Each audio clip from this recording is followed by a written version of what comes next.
Welcome to another episode on some Airbus tests, and this time we'll look at how Airbus tests its maximum braking energy. Every time there's a new plane rollout, tests on the brakes must be performed. The aircraft must accelerate and stop to test the maximum brake energy.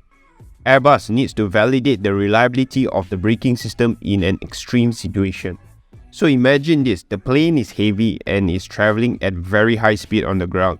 So therefore, the efficiency of the brakes are usually torque limited. What does torque limited means? It means that the brakes are limited by the maximum pressure on the brake disc. So when this happens, there is almost no slippage of the wheels. So if the aircraft is at a lower weight, if you put too much pressure on the disc, you would lock the wheels. And so anti-skid is introduced. The concept is the same for cars, where you have the ABS system, and to allow a slight slippage of the wheels. You want the brakes to be released momentarily to prevent the aircraft or the car from skidding. There are so many factors that have to be taken into account. For example, how do you test the drag variation during a maneuver? Well, it is not so easy to estimate. The tires you use, some tire deformations can happen when the loads on the gear are heavy, and this can affect the energy taken by the brakes.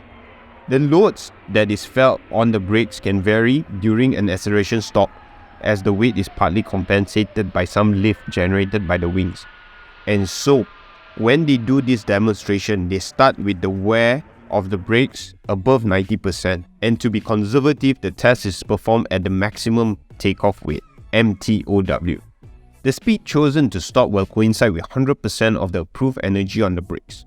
So let us have a look at the test. They start the test by taxiing the aircraft for 3 miles that include 3 stops.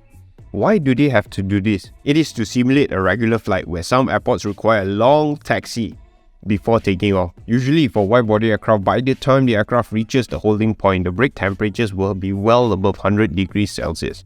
So during takeoff roll, the test pilots will set the thrust to toga, the maximum thrust available, because they are taking off at maximum takeoff weight. So at a planned rejected takeoff speed, all the engines will be set to idle and maximum braking is engaged. Will they use the thrust reversers? The answer is no. You want to test the brakes, not the thrust reversers, right? Full braking will be maintained until the airplane stops. The plane is stopped and parameters are recorded for a few seconds on the runway. Once the engineers have taken down notes, the aircraft is slowly vacated to a secured area with the pilots trying to minimize additional braking. So, regulation states that the aircraft should not have any intervention for 5 minutes after stopping on the runway. This is to simulate the maximum time taken for firefighters to reach the aircraft in an actual scenario. During this period, the tire will deflate thanks to their fuses. As the temperature of the wheels rises because of the braking action previously, some fuses will be triggered. This will deflate the tires to prevent the wheels from exploding. Sometimes a fire could break out around the wheels. As long as it is limited and the fires does not rise up above the wheels, it is considered acceptable and no intervention is needed. But if the fires get out of hand, then of course the firefighters will come to the rescue.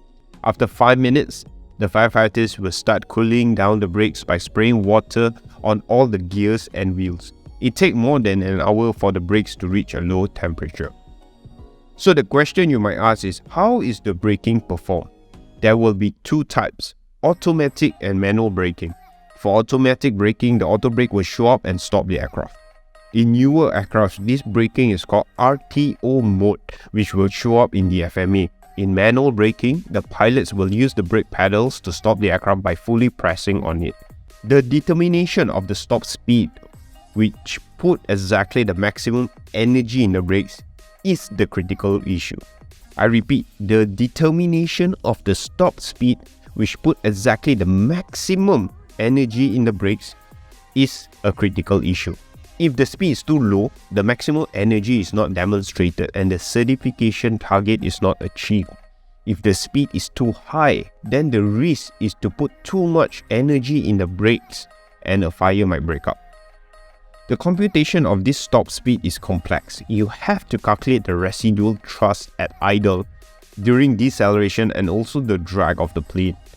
The maximum energy output is a function of the ground speed, and so you need to also consider the wind component.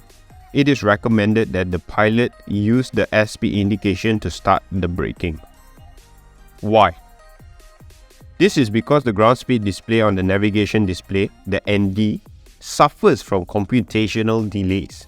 Nowadays, however, specific tools are available on Airbus test aircraft in order to give the pilot an accurate instantaneous target ground speed to activate the braking. Because of some variables for different brakes, Airbus allows some margin above the maximum energy when designing the brakes.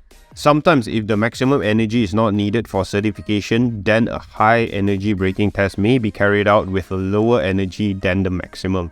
The test will then be less risky and will lead to some limitations for takeoff and landing. The maximum energy test can then be performed later on. Of course, for these types of tests, a long runway is needed, and usually Airbus performs the test in Istres Air Base, which has 5,000 meters of runway available. It is located in Marseille, France.